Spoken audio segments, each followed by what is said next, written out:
최고위원회의 시작하겠습니다. 우리 양양자 최고께서 자리를 잘못 앉으셨는데 저도 이재명 대통령처럼 호통을 쳐야 되는 건지 잘 모르겠습니다. 요즘 이재명 대통령이 화가 많이 난 것 같습니다. 요즘 호통 정치학, 호통 경제학, 호통 외교학에 푹 빠진 것 같습니다.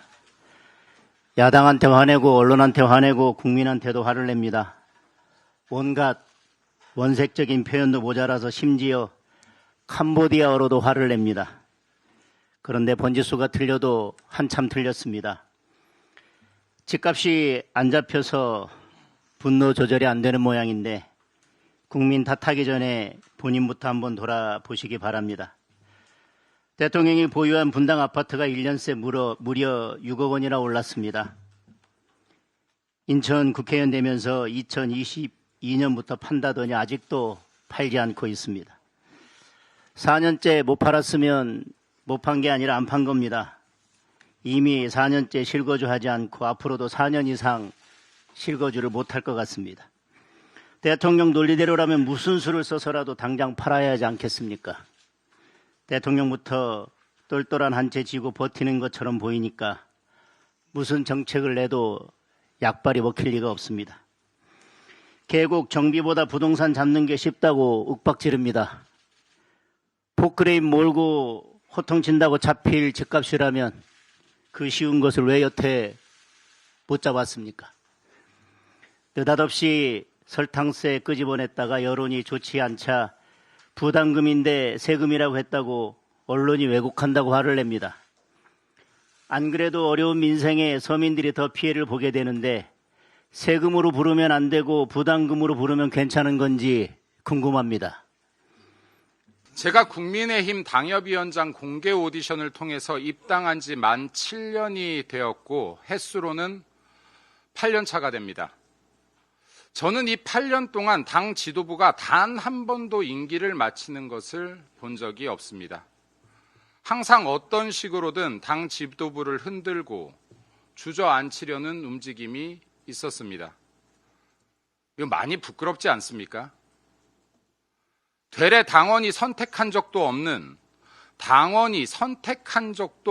비대위원장들이 슬그머니 당대표직을 차고 앉아서 이 당의 의사를 결정하고 이 당의 방향성을 제시해왔습니다. 이쯤이면 당원에 의한 민주정당이 아니라 숨은 권력자들이 지목한 비대위원장에 의한 정치, 그야말로 수렴, 청정, 섭정의 정치, 정당 아닙니까? 숨은 권력자들이 허수아비를 세우고 하고 싶은 것 다 하는 정치, 그래서 국민의힘이 계속 지는 것입니다. 약해지는 것입니다. 지난주 당원들이 선택한 장동혁 대표의 재신임을 묻자는 발언을 한 의원님이 계십니다. 당원들이 선택한 당대표의 목을 치려고 한다면 당신들은 무엇을 걸 것인지 묻습니다. 국회의원직이라도 거시겠습니까? 제발 자중합시다. 이상입니다. 간곡히 말씀드립니다. 이재명 대통령이 오늘 또 망국적 부동산 투기 옹호도 시대착오적 종북몰이도 이제 그만하시면 안 될까라고 국민의힘을 공격했습니다.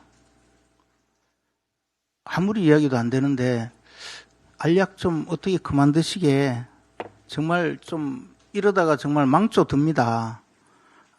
이렇게 하시면 안 됩니다. 대통령이 야당을 비난할 때도 정도가 있고 도리가 있는 것이지 우리 당이 언제 부동산 투기를 옹호를 했으며 언제 종북몰이를 시대착오적 종북몰이를 하고 있습니까? 부동산 투기를 옹호하는 것이 아니고 부동산 정책이 잘못되고 있다고 비판하고 있는 것이고 종북주의자들 또는 종북 성향의 정책에 대해서 비판하고 있는 것뿐입니다. 그것을 종북몰이라고 하고 대통령이 시대착오적인 부동산 투기 옹호라고 하면 정책이 똑바로 되겠습니까? 이 점에 대해서는 우리 당이 제대로 대응을 해야 될 것이라고 생각합니다. 저는 당원들이 하라면 하고 하지 말라면 하지 않겠습니다. 저는 당원들이 가라면 가고 멈추라면 멈추겠습니다. 통합은 힘을 합치자는 것이고 분열은 힘을 빼자는 것입니다. 통합이 분열이라는 말은 언어 모순이자 뜨거운 아이스크림이라는 같은 형용 모순입니다. 더하는 뺄셈, 빼는 덧셈, 휘어진 직선, 곧은 곡선 같은 말입니다. 공익과 사익은 다른 것입니다. 통합하면 승리하고 분열하면 패배합니다.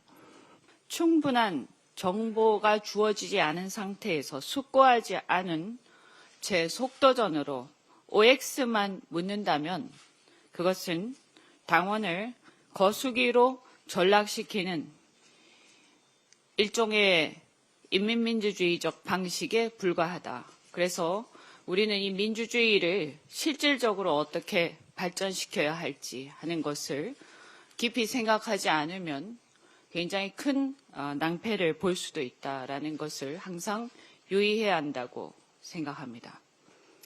당대표의 조국혁신당과의 합당 제안이 당내 의원들, 당원들은 물론이고 최고위조차 패싱한 대표의 독단적 결정에 따른 당원 주권주의를 위반한 대표 개인의 제안일 뿐이지 당의 공식 제안이 아님을 분명히 하고 대표의 공식 사과와 제안 철회를 요구한 바 있습니다.